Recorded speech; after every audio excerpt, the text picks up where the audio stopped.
और संत जब आए तो भगवान के पुत्र पौत्रों ने उनसे परिहास किया। भगवान की पत्नी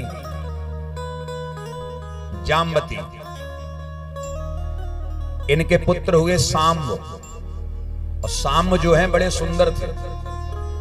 साम्ब को सबने साड़ी पहनाई, घूंघट कर दिया, पेट पे इतना सारा कपड़ा बांध दिया, पेट को ऊंचा कर दिया, महात्माओं के सामने ले जाके खड़ा कर दिया। महाराज ये गर्भवती स्त्री है, इसको पुत्र होगा या पुत्र होगा या पुत्री, कृपा करके बताओ। तो महात्माओं ने देख लिया कि परिहास कर रहे हैं, तो महात्माओं ने तुरंत श्राप दे दिया कि ना इसके पेट से पुत्र होगा ना पुत्री होगी, इसके गर्भ से एक लोहे का मूसल पैदा होगा जो संपूर्ण यदुवंश का विनाश करने वाला होगा। बोलो राधे राधे। ऐसा श्राप दे दिया महाराज। घबरा गए सारे यदुवंशी, ये मजाक भारी पड़ गया। और मैं निवेदन करूं आप लोगों से, कभी भी किसी विद्वान से, कभी किसी संत महापुरुष से, कभी किसी बुजुर्ग से मजाक न करना। बोलो राधे राधे। परिहास न करना। कभी ऐसे लोगों की शरण में जाओ तो केवल कोई निवेदन या अपने हित के लिए कोई बात पूछना, मजाक नहीं, परिहास नहीं करना, वरना भारी पड़ेगा। अब महाराज जो है पेट पे से कपड़ा हटाया, लोहे का मूसल निकला, तो विचार किया कि भगवान को पता ना लगे, तो यदुवंशियों ने उस लोहे के मूसल को रगड़ना चालू किया। रगड़ रगड़ के, घिस घिस के महाराज लोहे का चूरा इकट्ठा हो गया। चूरा समुद्र में फेंक दिया। लंबा एक लोहे का टुकड़ा बचा, वो भी समुद्र में डाल दिया। विचार किया न रहे बांस और न बजे बांसुरी। अब मूसल ही समाप्त हो गया तो कैसे विनाश होगा। लेकिन भैया श्राप तो श्राप है। लोहे के मूसल का चूरा समुद्र की लहरों से टकरा टकरा के किनारे पर इकट्ठा हो गया, जिससे एर का घास बन गई। लोहे के उस टुकड़े को मछली ने निगल के पेट में धर लिया। मछली मछुआरों ने पकड़ के बाजार में बेची। लोहे का टुकड़ा निकला, इसके पेट से उसे एक व्याधि नाम के बहेलिये ने खरीद के उससे एक बाण बना लिया। भगवान को पता लगा यदुवंश को श्राप लग गया है। इधर जो है महाराज वसुदेव देवकी को भगवान ने ज्ञान उपदेश किया। वसुदेव देवकी ने अपना शरीर छोड़ा, इन्हें गोलोक धाम की प्राप्ति भई। भगवान प्रभास क्षेत्र में आए, जहां अर्जुन के संग पत्नियों को भगवान ने वृंदावन भेज दिया कि इन्हें राधा रानी की शरण में ले जाके छोड़ देना, तब इनका कल्याण होगा।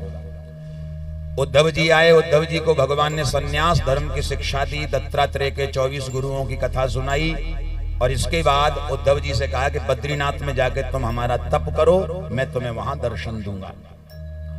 उद्धव जी चले गए, और सुखदेव जी महाराज कहते हैं बलराम जी आए। बलराम जी ने शेष रूप धारण किया और भगवान को प्रणाम करके समुद्र में प्रवेश कर गए। बोलो शेष भगवान की। इसके बाद भगवान लेटे हैं, अर्धशयन अवस्था का आसन लगा के।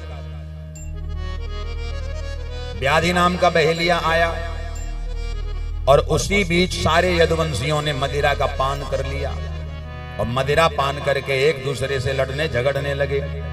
एर का घास उखाड़ उखाड़ के एक दूसरे के सर काटने लगे।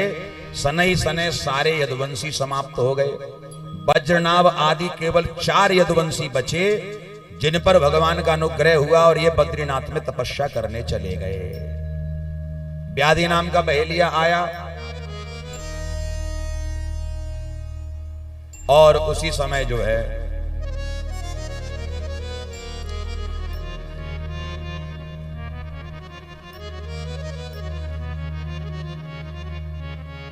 दूर से इसको ऐसा लगा जैसे कोई जंगली जानवर लेटा है, बैठा है। धनुष के ऊपर वही बाण चढ़ाया जो लोहे के मूसल के टुकड़े से बना हुआ है। उस बाण को छोड़ा, वो बाण आके प्रभु के चरण के अंगूठे में लगा। वो अंगूठे में जब लगा तो भगवान को पीड़ा हुई। दौड़ता हुआ आया, चरणों में गिर गया, सरकार हमसे गलती हो गई, अपराध हो गया।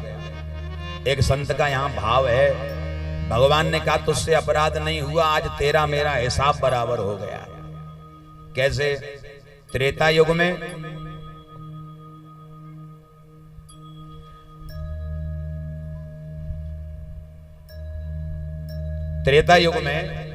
मैं राम बन के आया था, तू बना था बाली, मैंने तुझे झुक करके बाण मारा था, तो वो ऋण मेरे ऊपर चढ़ा हुआ था, आज तेरे ऋण से मैं उऋण हो गया हूं।